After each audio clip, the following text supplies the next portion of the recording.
Why having big muscles will not help you in fights.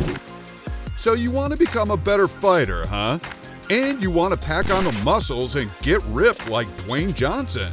After all, if The Rock dominated WWE as he did, then gigantic biceps and a ripped six-pack will do the trick for you, right? Wrong. First of all, WWE isn't real fighting. And by the time you are done watching this video, you'll be convinced that it isn't.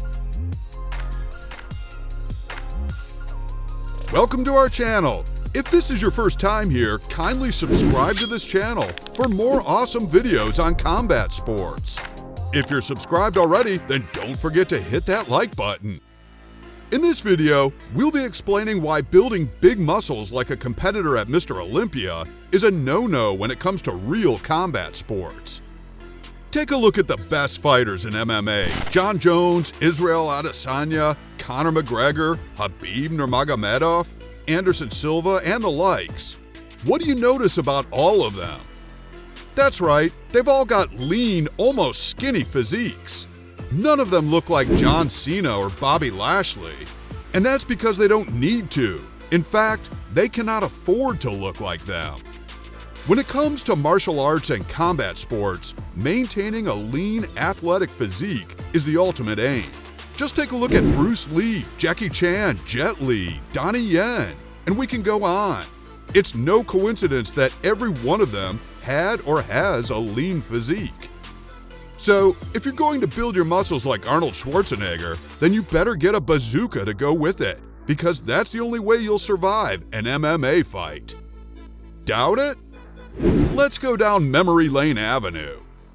Meet Kirill Tereshin, a Russian bodybuilder also known as Popeye. Yes, he has incredibly scary arms, which he most likely got from lifting too many weights. Well, Popeye thought that his gigantic arms would give him the upper hand in a duel against Oleg Mongol, a blogger who is much leaner and with arms 3 times smaller than Tereshin's. You can imagine what Tereshin was thinking in his head.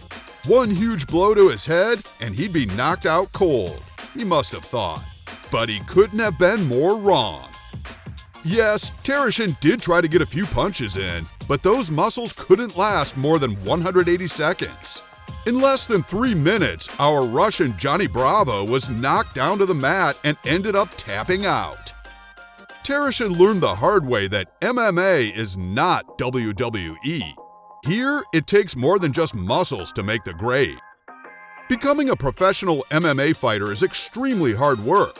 These guys dedicate their entire lives to being in the right shape. That means maintaining a strict training routine and a carefully selected diet.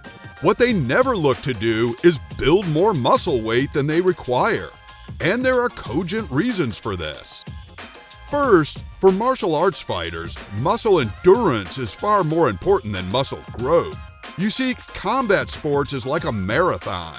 In MMA, for instance, fighters need to prepare their bodies to endure 5 rounds of fast-paced action. The only way to do this is to develop their muscles for endurance. As a result of this, the physical training of MMA fighters is primarily focused on high-repetition workouts. So a fighter would rather do 100 push-ups than lift 400 pounds of weight in 5 repetitions. While the latter will develop muscle mass, the former will develop muscle endurance. The aim for MMA fighters is to focus on building strong muscle endurance and maintaining low body fat within the range of 5 to 9%.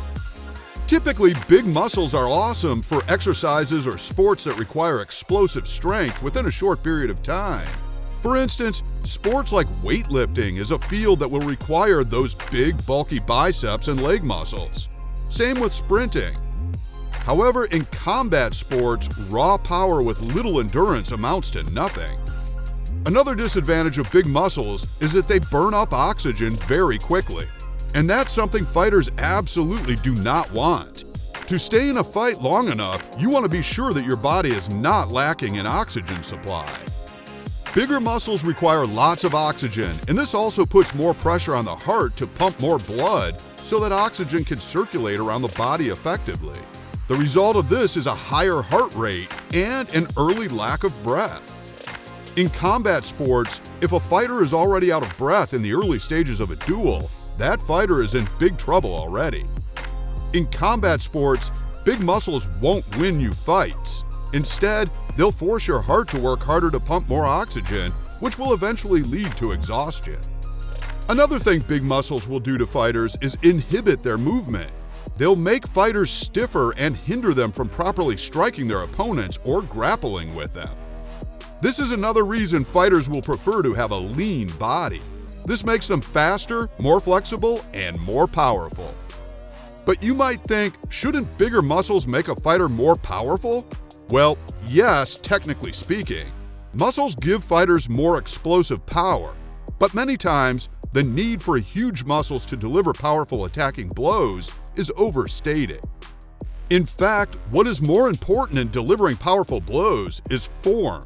The power that is delivered in a strike comes from the rotation of every part of your body, with the legs and hips playing the most important roles. The momentum from that rotation is channeled into the hands to deliver a powerful blow. This implies that a fighter's mobility is crucial when it comes to delivering powerful blows. With a lean body physique, fighters find it easier to rotate their bodies faster and generate the power and speed needed to deliver a devastating blow. With overdeveloped muscles, fighters lose the flexibility that allows them to do this. Flexibility also plays a critical role when it comes to fighting on the ground, as fighters would need to employ grappling techniques effectively.